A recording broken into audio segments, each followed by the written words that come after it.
Ladies and gentlemen, good day and welcome to the IPCA Laboratories Q3 FY22 earnings conference call hosted by DAM Capital Advisors Limited.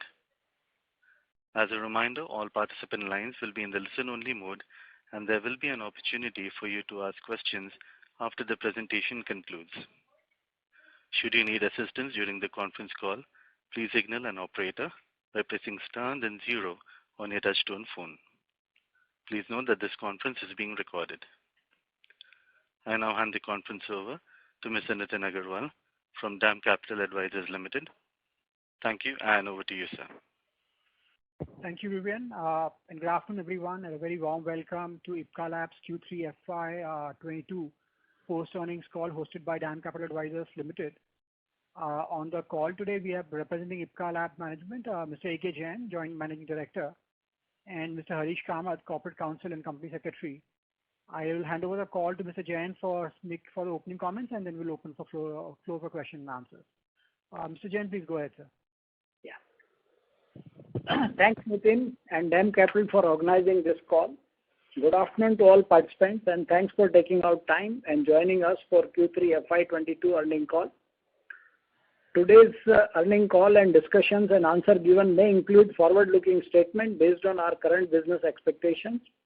They must be viewed in conjunction with the risk that pharmaceutical business faces. Our actual future financial performance may differ from what is projected or perceived. You may use your own judgment on the information given during the call. Excluding the exceptional business for the last financial year, in first 9 months of the current year, we have achieved on the standalone basis a growth of almost around 13%. Our branded domestic and ROW market recorded a very strong performance in this quarter.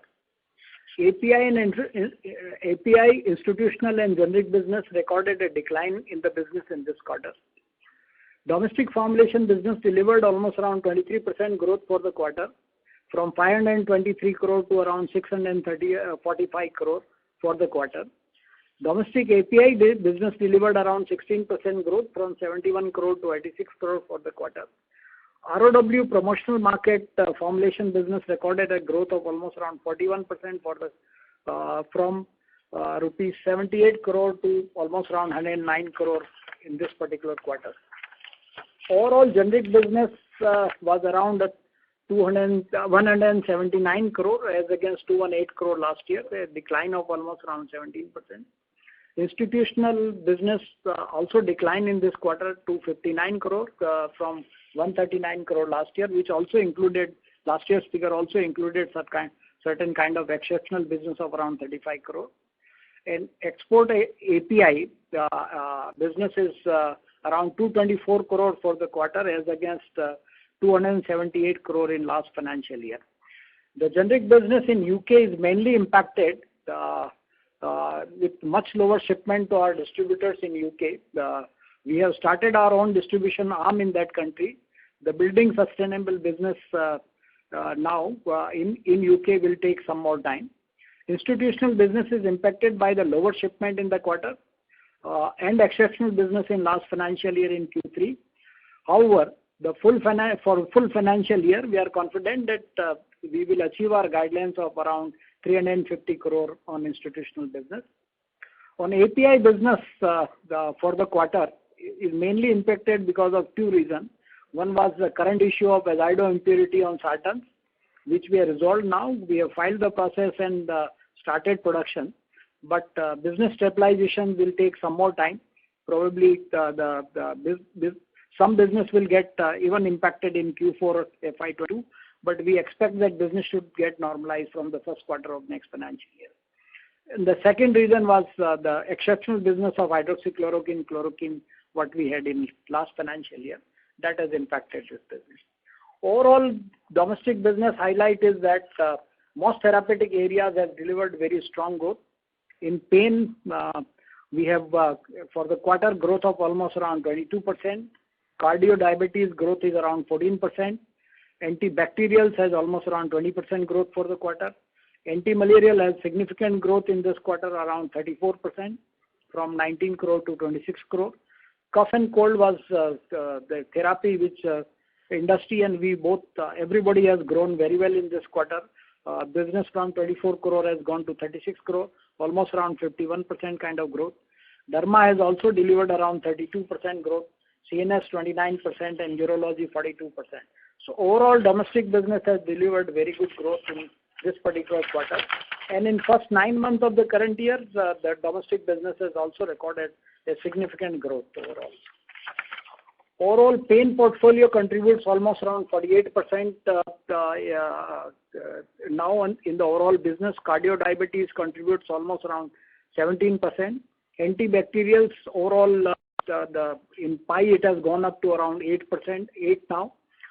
Anti-malarials around 6. Derma has added more business, so it is now contributing almost around 5%. Cough and cold is contributing around 5%. CNS and urology both are contributing around 3% in overall pie. On margin front, on standalone accounts, if you look at in Q3, we have delivered a gross margin of almost around 67.5% as against first 9 months gross margin of 67%. And EBITDA before forex gain and loss is almost around 23.49% as against 25% in first 9 months of the current year. In spite of elevated raw material rates, the gross margin remains at 67% plus is due to the better product mix sales with higher margins. However, the PBT profit before tax got impacted due to higher energy cost, higher shipping and logistic cost, higher manufacturing cost, overall inflations, and higher marketing cost with full return of marketing and promotional cost post-COVID. Having given the brief overall background, I now invite the question answers. Thank you very much, sir. Ladies and gentlemen, we will now begin the question and answer session. Participants who wish to ask a question may kindly press star 1 on your touchtone telephone. If you wish to withdraw yourself from the question queue, you may press star and 2. Participants are requested to use handsets while asking a question.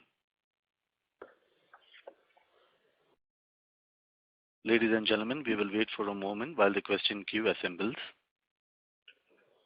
Participants are requested to restrict their questions to 2 per participant.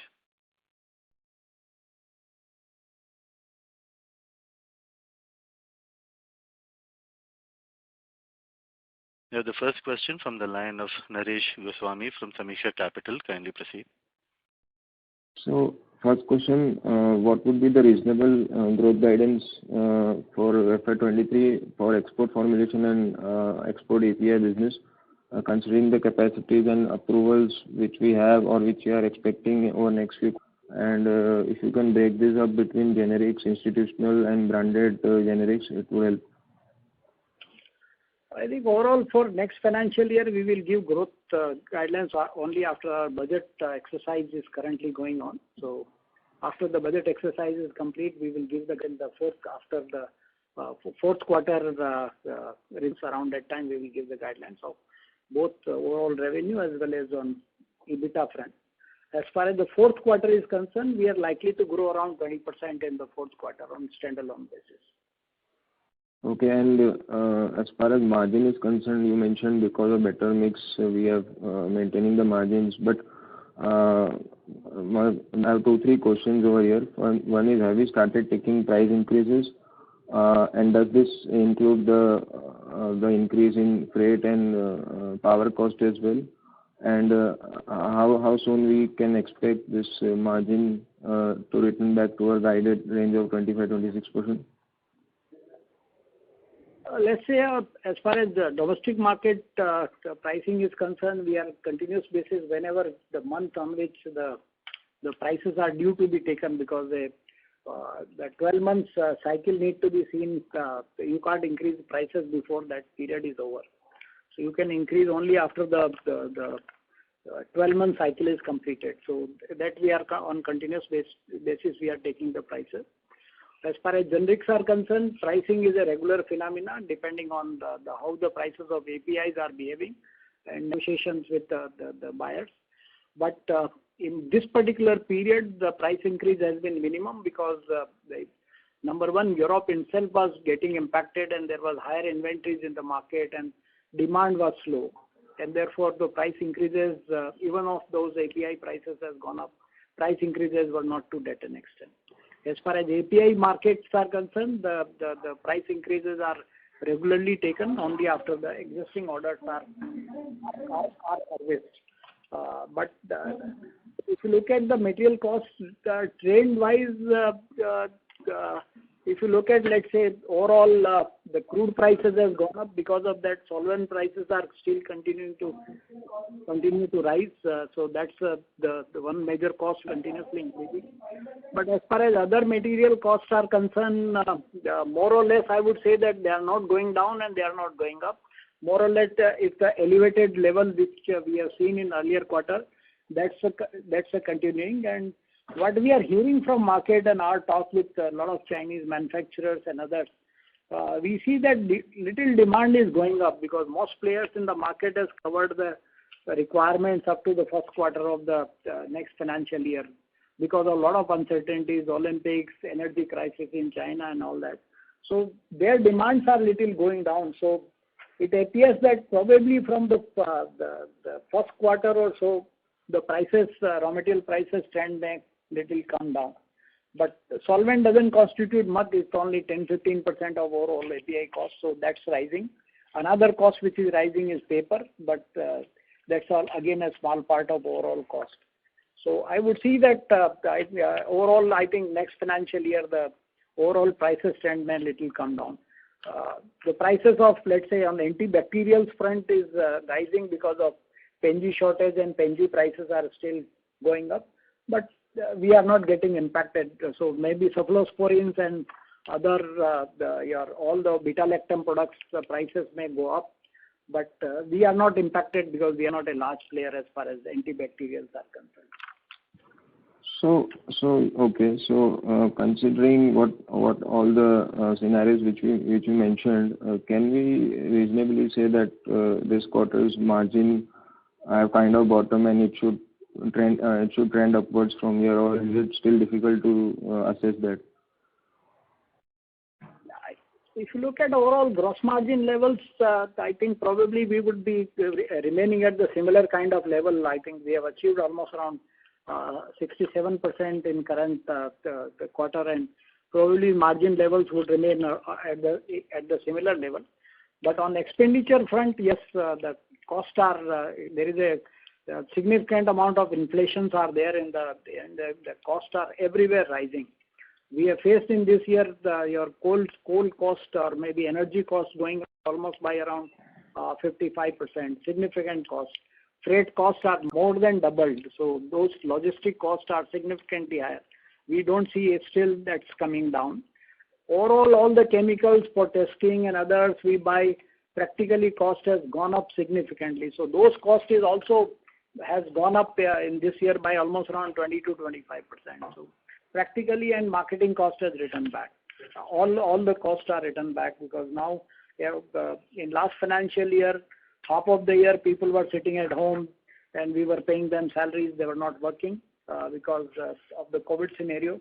But now their travels and all are on, so all the promotional costs are practically have returned back. So we are currently at the full cost which we are hitherto incurring on the promotional side and on the field staff side. So that cost will be there. So overall gross margin level will continue to remain at around 67% or so. But this other cost is definitely on rise. Okay. And last question on the tax. I want to know what is your tax? Sorry to interrupt, sir, but we request you to return to the queue for follow-up questions. Sure. Thank you. Participants, kindly restrict your questions to 2 per participant. We have the next question from the line of Prakash Agarwal from Axis Capital. Kindly proceed. Yeah, thanks for the opportunity. First one is on the Saturn. So what I heard was it is now stabilizing, but in Q4 the impact would be there and it would normalize by Q1. So, Yeah. What is it, sir, is taking so long? I mean, we mentioned in the last call that Q2, Q3 will be done. What was, I mean, if you could just remind us, what was the issue and why is it taking long? Let's say when this issue came, I think when we had a call around that time, the newer process validations was started. So it was already 1 month has passed subsequent to in this particular quarter. So after the validations, only then you again start sampling, and a lot of those issues, the documents and all sent to the parties, and also those issues are there. So and thereafter the production stabilizations based on the newer process has started. We are again working on, and in this process some kind of our capacities are going down because additional step of purifications are introduced. So we are working on some kind of new process which is again under validation right now, which will also further increase our overall production to the earlier level. So some kind of production has also gone down in this particular period, and impact has continued continued for half of this quarter. And the business somewhere where you lost business, gaining it again will take some more time. And therefore, from I think overall from next financial year, first quarter itself, we already started signing the long-term contracts with the buyers and all that. So long-term means yearly contract with buyers, and the business volumes are returning back, I would say that. So we are no concerned that volumes will go anywhere else. We will definitely be able to have our volumes back in the next financial year. But business will remain impacted in the fourth quarter of the current year. Okay, and just a follow-up here. So these are related to the API business in Europe or the generic business or both? So it's basically everything what I am talking is about the API losartan. Okay. And when this returns, your gross margin is likely to improve since it was higher margin business for us? Overall API margins are not that higher compared to the overall formulation margins. Yeah. But margins would more or less would remain at around gross margin levels would remain around 67%. Yeah. Yeah, that is very clear. And the second question was on the cost side, which you mentioned that, while gross margin will remain 67, but with the cost, what you're hinting is costs are still on the rise. It is not stabilizing, at least for Q4, and in Q1 there is an expectation. Yeah, costs are definitely on the rising trend because of overall inflation in Indian economy, and a lot of chemical cost and solvent cost and all logistic costs, container costs, everything has gone up. Everything has gone up. And this you expect to come down by Q1, or you were just mentioning about the input cost? Still there are no sign coming that your logistic costs are coming down. Coal cost has somewhat little come down, but it's still almost around 50% higher than earlier. It was almost around maybe around more than 100% increase, maybe more than 100% increase. But some cost has come down, but it's still 50% higher than the earlier level. The energy cost is still elevated level now. So 21-22% is a fair margin versus a 25% in the past.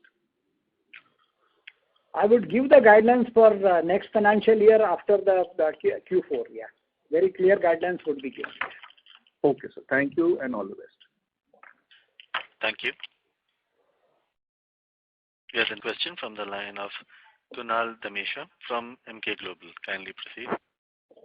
Yeah, thank you for taking my question. So first question on the quarter 4. So will we see the similar kind of profitability seasonality in Q4 as well, which we usually see historically? Like Q4 on a profitability is quite lower than the other 3 quarters.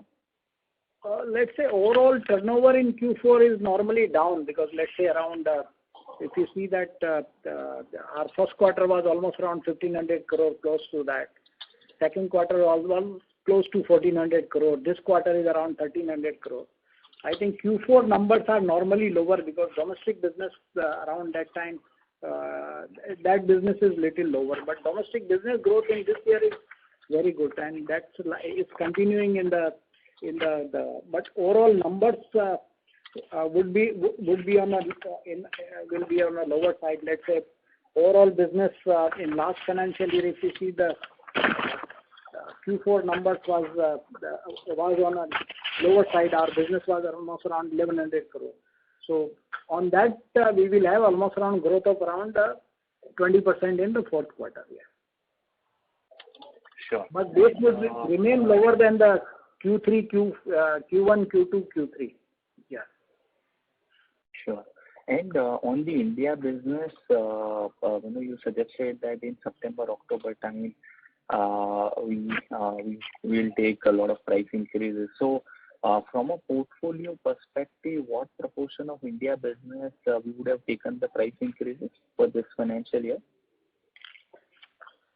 Practically, if you look at overall, I think what we have achieved a business growth in first 9 months is almost around 31%. Out of which 25% is your volume growth and balance is price growth. Sure. Yeah, that's it from my side. Thank you. Thank you. The next question is from the line of Surya Patra from Phillip Capital. Please go ahead. Yeah, thanks for this opportunity, sir. Just on the one more clarification on the Devas plant side. So that you mentioned you have released a press notification saying that okay, they are commercialized partially. So could you please give some clarity about partially means what extent and what benefit that it can add to end? Will that lead to a kind of expanded gross margin scenario because it could probably provide some backward integration to the existing operations? And when the full operational, when the plant will be fully operationalized, so some sense on those sides. Let's say Devas, I would say that there are 2 plants we are putting up. One is a bigger plant and another one was smaller plant. The bigger plant still work is going on, and I think probably even by March practically it will get commercialized only in the month of April or so. There is a smaller plant. Out of smaller plant also one section we have started commercializing on urgency basis because one of the intermediate we are falling short of and we wanted immediately the capacity. So even though this plant is not designed for intermediate production, we have started some intermediate production there in one particular section. So that we have expedited that so that those some kind of shortage which we are facing that is taken care of. But the overall commercialization of the entire plant would take in the next financial year only. Means it is on track, sir, to get commercialized? Yeah, it is on track. It was to be over in the Q4. The plant would be ready completely, and we will start commercial production from the next financial year. Okay. It's only the small section we have started some intermediate production there. Okay. The second question is on this UK distribution issues. We have in the recent past or in some time that on and off that we have been seeing this issue of distribution. What is the real issue? I think long back only that we had shifted to our own distribution channel and all that. So still we are facing similar kind of issue again. So is it because of the COVID related this thing, or it is the old issue? Some clarity here. Basically, we have the one distributor in UK, and in past also, I think we have faced some problem relating to delays in payments, and therefore we stopped further shipment, and then they regularized the account and they started paying money on regular basis. But recently we are seeing the same trend again, and therefore we have stopped the further shipment to them, and therefore that has also impacted in this. As far as our own distribution is concerned, the large amount of files are lying with your MHRA, the regulatory agency in UK. We have almost launched around 6-7 products there, but there is a tremendous amount of delays happening in getting the approval, because in UK even artwork need to be approved, everything need to, even though those products are in market now, since it's being launched in our own name, earlier it was in the name of distributor, taking those approvals are taking time, and therefore, let's say out of a basket of almost around 40-50 products, we have just launched 6-7 products. So it will take maybe around a year time to get all the approvals in place and then launch everything. So our own distribution will take some more time. So I see that UK business will remain impacted in the maybe around in the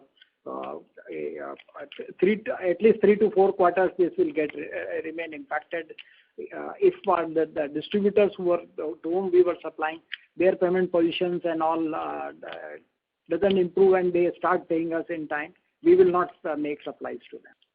Okay.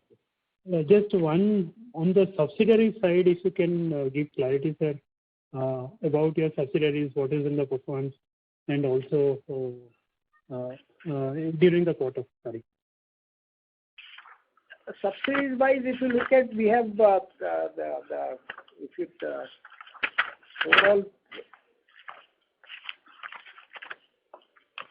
numbers. Let's say the Bayshore Pharmaceuticals has overall done in first 9 months a turnover of around 110 crore. Distribution, they are taking off the generics of other manufacturers and all, and they have contributed a loss of around 18 crore in this year. Onyx Pharmaceuticals has a good growth, almost around 99 crore turnover they have contributed, and they have contributed a PBT of almost around 26 crore in this year. So very good profitability overall. Tropic Wellness has done business of around 61 crore and they have contributed almost around 14 crore to the PBT. The other companies are, let's say, Pisgah. We have started now, the business has started reviving now there.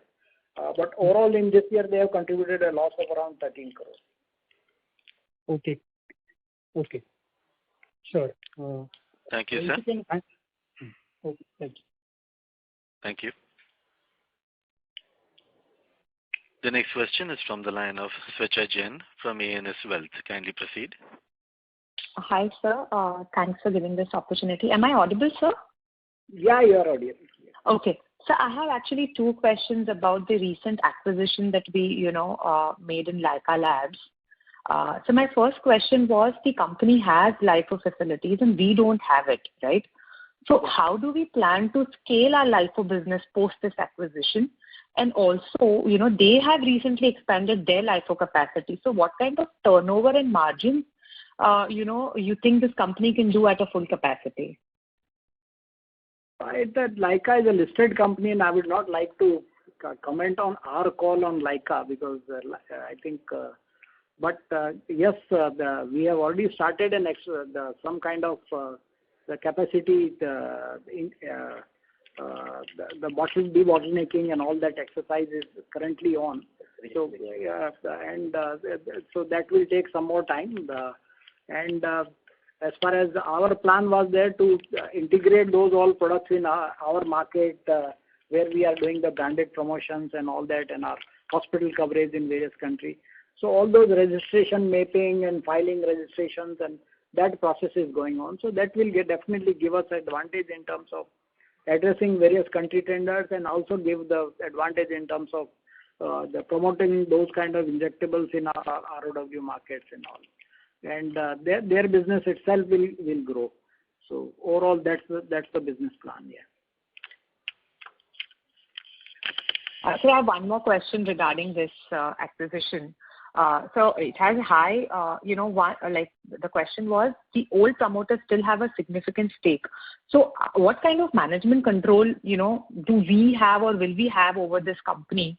And do we intend to, help them reduce their finance cost and, raising working capital? Because what I understand is we enjoy that advantage in the market, whereas they have a high interest rates, like the debts are at high cost.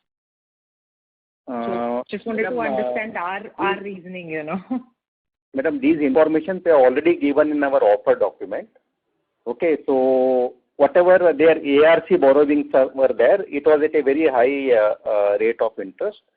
Most of those borrowings are now repaid out of the funds what we made available to them. So that was given in our open offer document. So their cost of borrowing has substantially come down, right? Okay. And as far as the holding is concerned, the promoter family is holding just 20%. That was their holding even earlier also, and our holding is slightly above the promoter family holding. Okay. Okay. So will we have a management control over that? That is, madam, already disclosed now. So once this open offer formalities, which just got completed now, payment is pending. Post that, we will be adding our directors on their board, and we will be the promoter of that company. Those things are already made very clear in our open offer document under the SEBI takeover regulation. Okay. Thank you, sir. That helps a lot. Thank you. Thank you. The next question is from the line of Surbhi Sarogi from Smith's Capital. Kindly proceed. Hello. Hello. Yes, ma'am. Hello. Hello. Yes, sir. My question has been answered. Thank you. Thank you.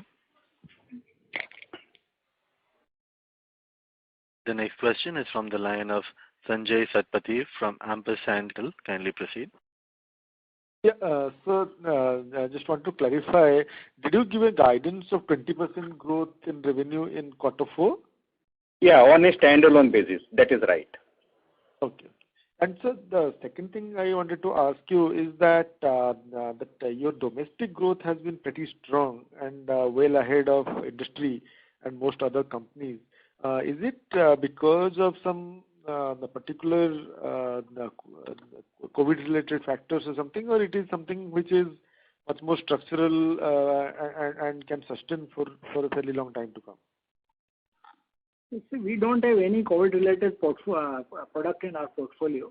So, except that the hydroxychloroquine last year, what was sold, it was not a COVID drug. It was repurposed for COVID, and so that was the business mostly happened in the first 3 quarters in the last financial year. But in current year, there is no COVID business as far as we are concerned.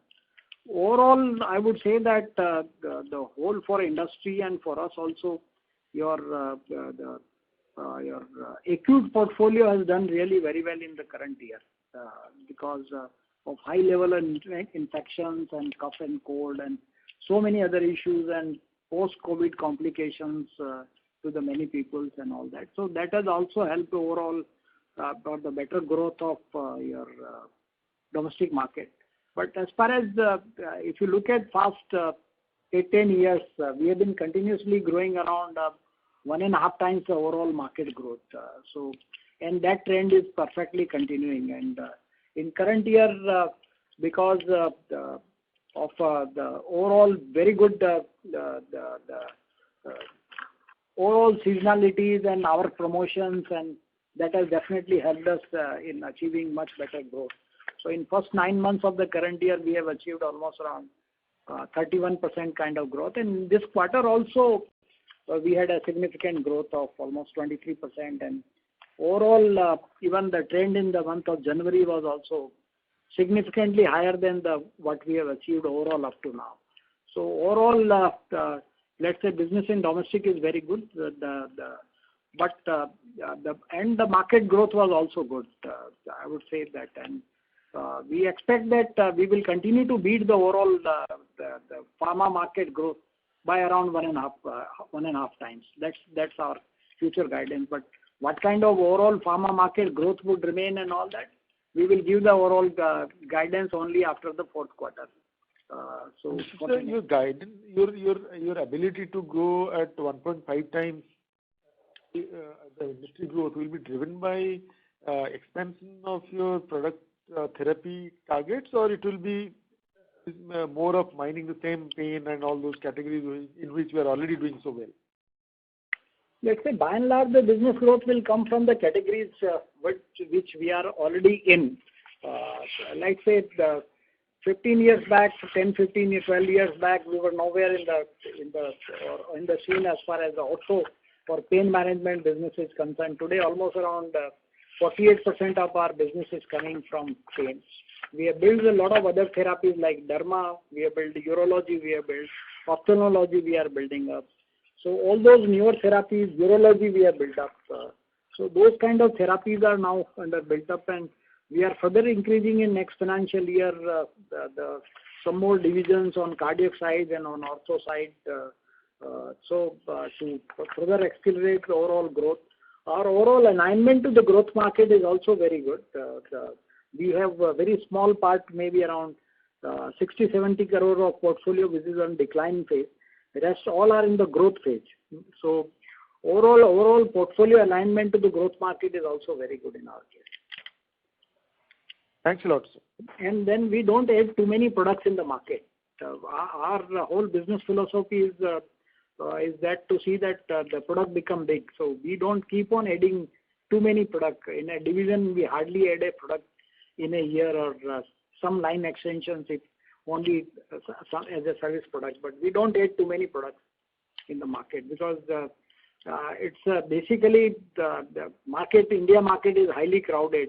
In each segment, you see every company in cardio-diabetes will have 3, 4, 5 marketing divisions. So the doctors who can really prescribe and give you more prescriptions, they are just not by the 25, 30 companies, but maybe around 100 divisions of those companies. So every therapy, this is the kind of scenario. So unless you have a focus around the product and very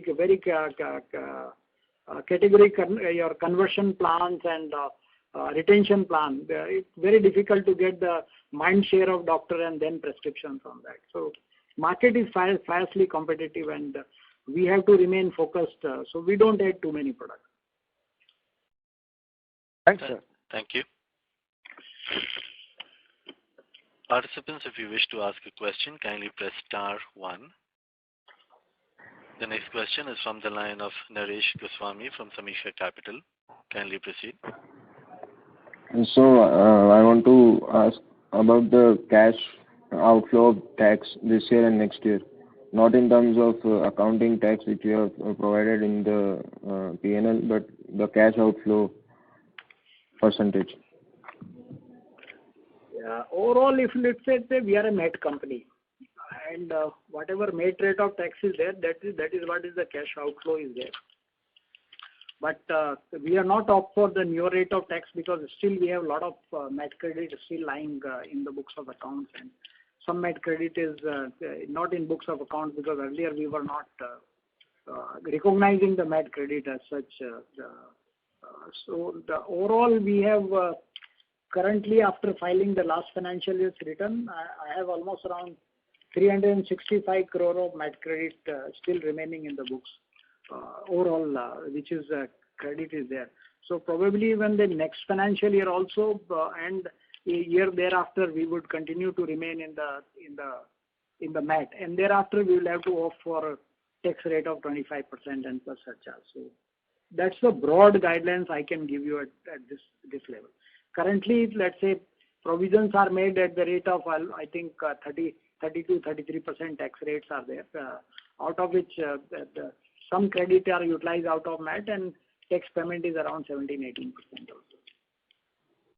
Okay, thank you. After 2 years, probably we will definitely be under the 25% kind of tax rate. Sure. So current outgo is maybe 18, so that will go to around 25% after 2 years. Thank you.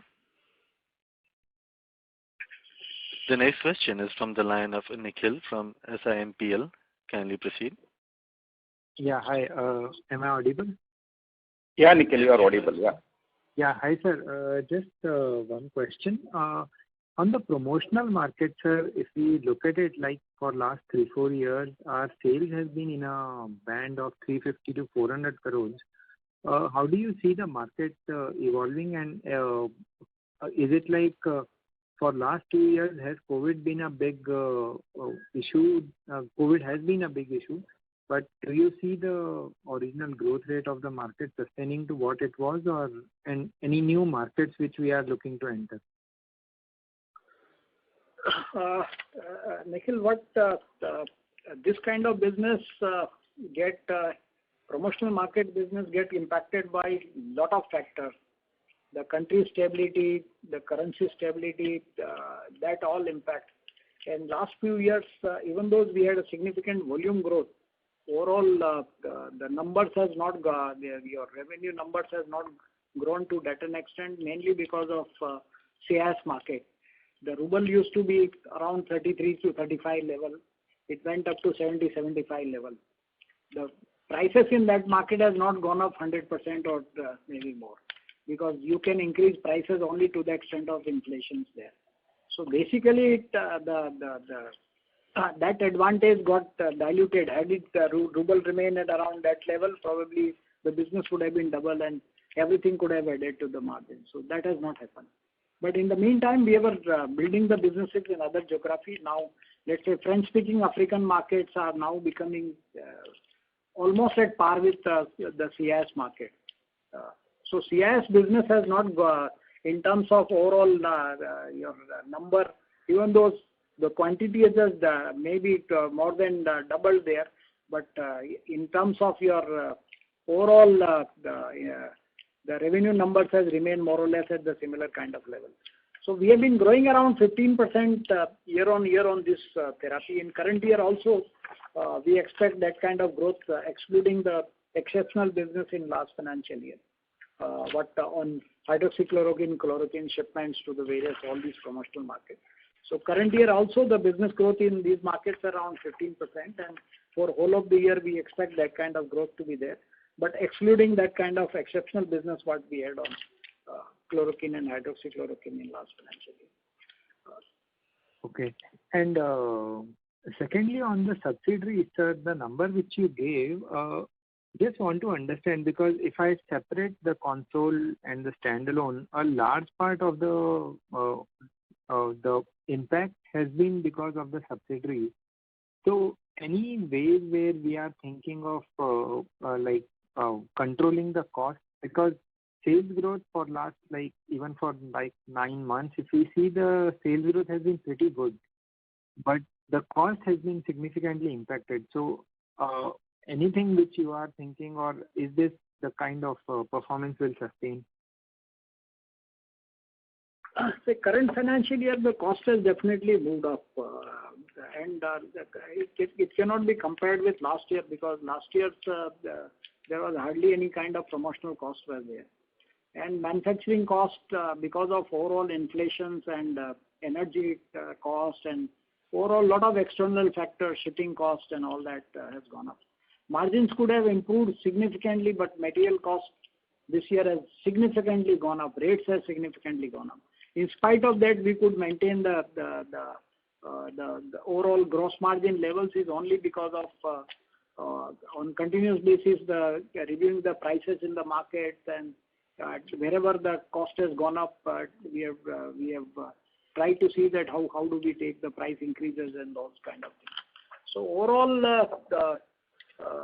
the cost levels has definitely moved up. As far as subsidies are concerned, few subsidies are making very good profits and few are making losses. I would say that as far as this guy is concerned, that the much better improvements will come in the next financial year. Ramdev also things has started improving. Onyx is doing very well. We have further expanded there, and I think business growth will continue to remain very well. And as far as Bayshore is concerned, it's by and large a trading. So it's maybe some kind of one-time some losses there on Bayshore on account of one particular product. But that's not a normal thing. Last year they made profit, and in next financial year also they are likely to make profit. And between a standalone and your console, the level difference is just, I think this is getting offset, and there's a minor difference of 2-3 crores. So the standalone profits are higher by a few crores compared to the consolidated. Sir, what is this one-time loss in Bayshore? If you can just basically some product related loss, yeah. It's a trading, some loss is there. Okay, fine, thanks. Thank you. The next question is from the line of Tushar Manurane from Motilal Oswal. Kindly proceed. Mr. Manurane, hello. Sir, yes, now you are. Okay.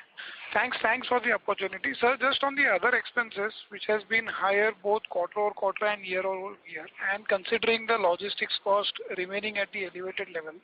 So 340 crore is kind of a run rate to go for next few quarters, or you see this number coming down 1Q FY23 onwards? Tushar, more or less, whatever that other expenses are shown in the current quarter, that run rate will continue. And then next year, given that it will be more of a full-fledged marketing promotion expenses, assuming COVID don't come back, then this whatever annual increment linked increase can be expected. That is correct, right. So this year, whatever expenses are shown, all field staff expenses are back to normal in the current 9-month period. So those expenses will also continue in the next financial year, plus whatever inflation-related additional cost. Understood, sir. And just on institutional anti-malaria. If the things get normalized at China level and all that, geopolitical risk is not there, logistic cost cannot continue to remain at these high levels for a very long period of time. And an energy cost which has gone up, probably it's an exceptional thing which has happened in this year. It will remain some kind of elevated level, but some reduction would happen. Already coal cost has started coming down. So but petroleums are still at high level. So your FO and all those cost is high. So it all depends on a lot of the geopolitical issues and how China factor gets. But overall, I feel that on material cost wise, somewhere the price reductions will start coming from the first quarter of the next year. The prices may go down a little. Fair point, sir. Fair point. And just on losartan, while we've been validating the process and subsequently more or less we are done with in terms of the removing of azido impurities, but the existing products in the market that don't carry any risk of recall and all, right? No, there has been no recall. Today also many countries allow the old processed losartan. In many countries, pharmaco, whatever the azido impurities are not even included today. It's only in the Europe, but following Europe, lot of customers has started taking the newer materials. Even though their country requirement is as such not there, but they are asking for the lot which is not having this impurity. Understood, sir. Understood. And just lastly, if I may ask on institutional anti-malaria, considering the 9 months sales of almost about 240 crores and then we are guiding for 350, so the quantum in the fourth quarter is expected to be reasonably higher. That's basis the new contracts which you have got, or it's more of a pending contracts which are to be executed more in 4Q? Mostly pending only, Tushar. You can't get a new contract and execute everything within 3 months. Not possible. It's some kind of shipment. Shipment, deferment, delays because of container. Those things are also factored in. Understood. Thanks for that. Thank you. Injectable business in this quarter was lower because there was a media fill and almost around. So it is a planned shutdown. So there was a production loss also because of that planned shutdown. Thank you. The next question is from the line of Parth Dalia from DAM Capital. Kindly proceed. Hi, thank you for the opportunity. My first question pertains to the India business.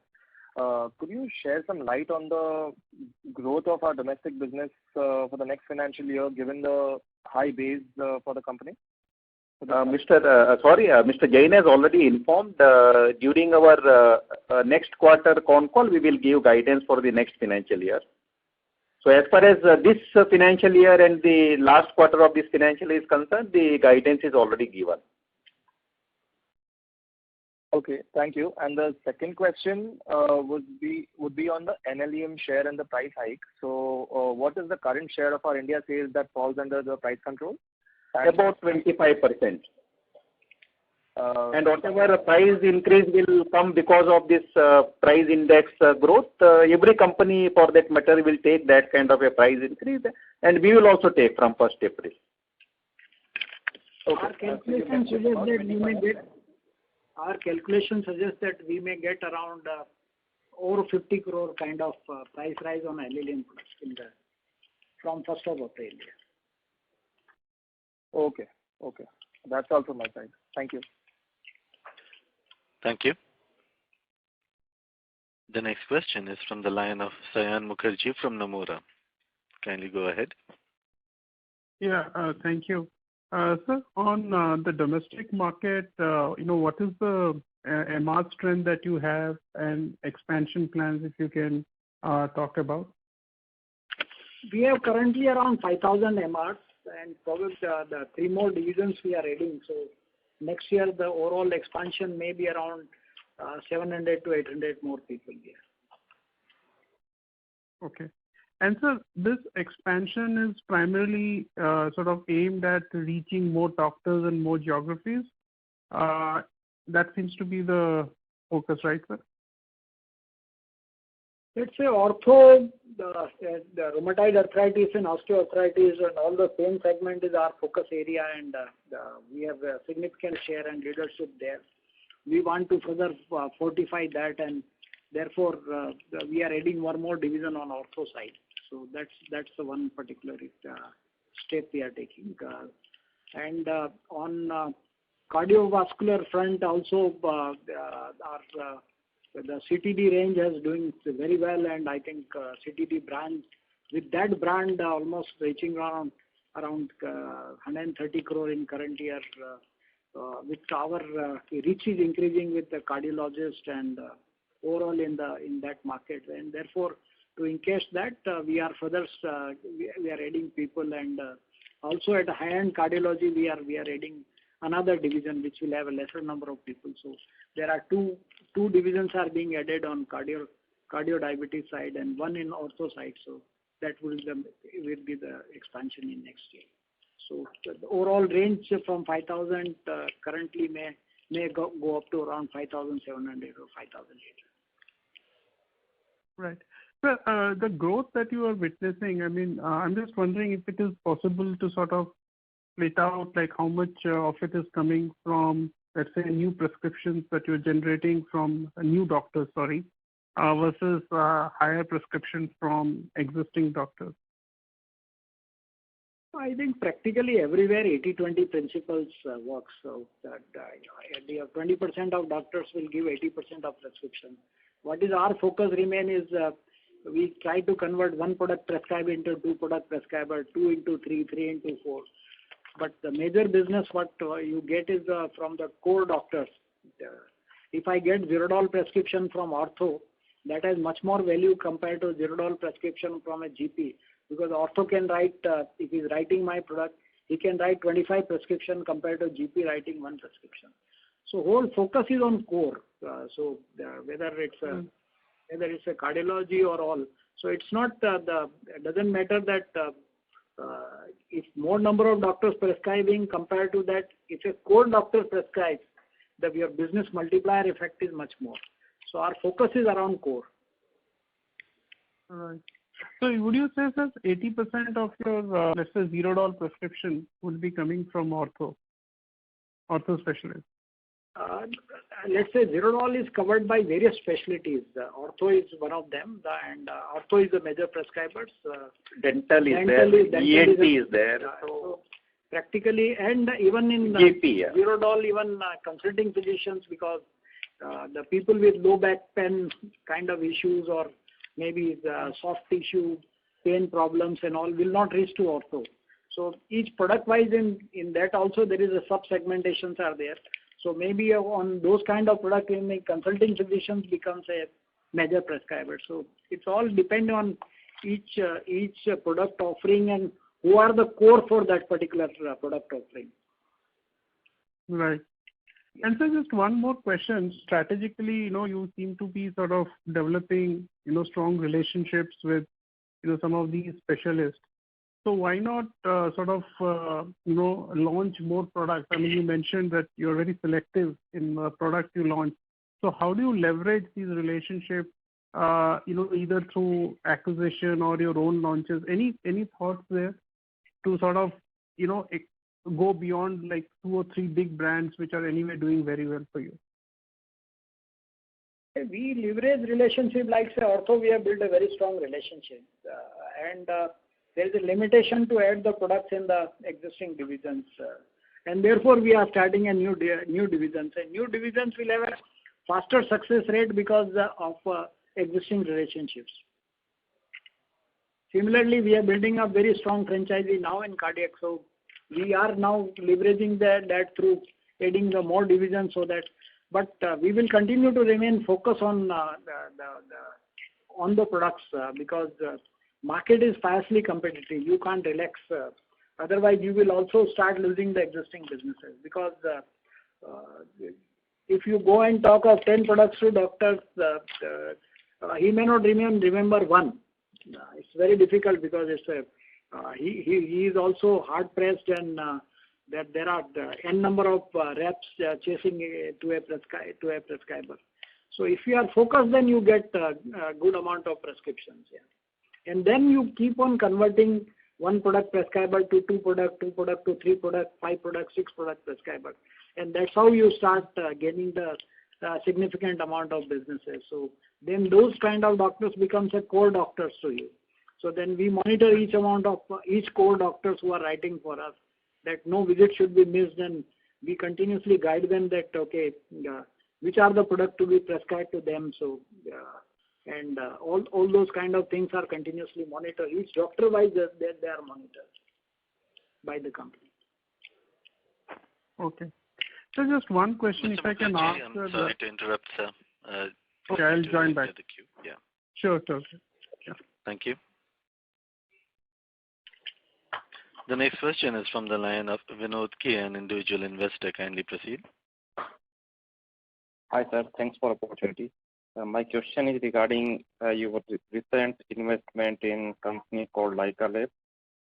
And there you mentioned that you want to enter into lucrative lyophilized injectable business. So I just want to understand how big is this opportunity for IPCA and how you want to grow further in this space. It is too early to say how big is the opportunity, and there is lot of gestation period also in building this business. What we will be now initially doing is to register the products which are manufactured by IPCA in the ROW market, where we are operating through our own field force. We are doing that business, branded business in about 40 countries in CIS, Latin America, Africa, Southeast Asia and all. So that is our initial work what we will be doing. But it takes time actually. You develop a product, you file a dossier registration, there could be inspection triggered, registration takes time. So it is a business having a lot of gestation period. But we have already started that work, and that was our interest in acquiring this company. And IPCA debottlenecking we are doing by way of further expanding their lyophilization capacities and all. So that work is going on. It will take some more time. Yeah. Yeah, sir. That's fine, sir. But from opportunity side point of view, how you see I think, in the short, medium, or longer term? Those questions IPCA will have to reply. It's a listed company. We will not reply for IPCA. Okay. Thank you. It seems like. Sir, do you have any further questions? No, thank you very much. Yeah. Thank you. The next question is from the line of Surya Patra from Phillip Capital. Kindly proceed.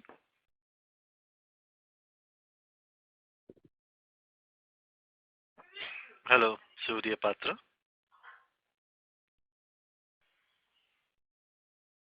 As there's no response, we are moving on to the next question. The next question is from the line of Kunal Dhamesha from Emkay Global. Kindly proceed. Thank you for the opportunity again.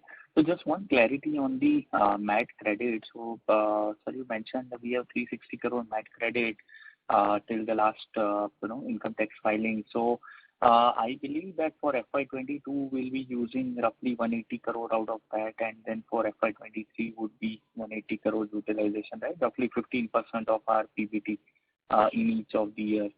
So wouldn't you say that in FY24 we'll be back to the new regime of 25%? Broadly, Mr. Jain said that next 2 financial years, that is FY23 and FY24, more or less we should be in the MAT only. So post that we may go for the new regime. That is what was told actually. No, but does that assume that some of the off-booked MAT credit you will be able to utilize? Because the math is not basically adding up, right? If we had 360 crore MAT credit and we'll be utilizing 180 crore for FY22 and 180 crore for FY23, then for FY23 we'll need to utilize off-book MAT credit, something like that. Overall credit is around 360 crores, out of which some credit will be utilized in current financial year, and major part of that will be utilized in next financial year thereafter, because there are some kind of incentives are still there on particularly on Sikkim. One plant that deduction is going away, so 10 years are completed. Second plant is still there. So it's not as simply numerical that half will be utilized this year and half will be utilized next year. It will depend on whole amount of tax calculations, which are the incentives which are still available. So I would say that your March 22 and March 23, probably in the 2 years, the whole credits may be utilized. Or whatever remaining credits are there, that may, because once you opt for the newer regime, that those credits will lapse. And whatever, therefore, we are not, a lot of credits which are not there in books because earlier we were not accounting. We are not taking those credits in books because we really don't know today that how much of those credits will get lapsed. It all depends on tax calculations and overall profitability and what kind of overall incentives are available and all that.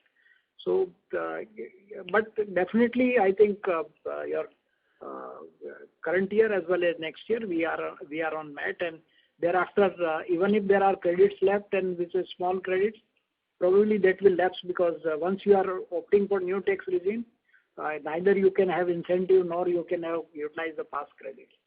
So that will all lapse. And we have made a provision on deferred tax also in the books at a higher rate, because current rate of tax, since we are at 33% now because we are not opted.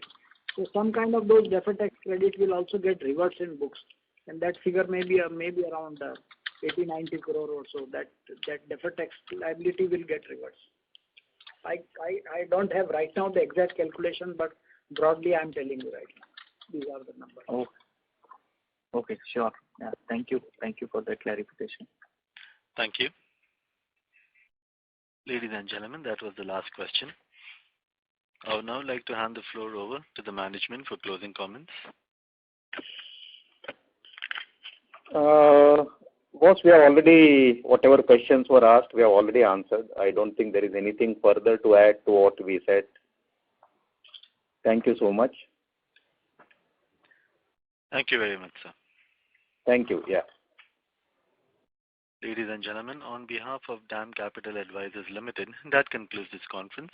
Thank you for joining us, and you may now disconnect your lines. Thank you.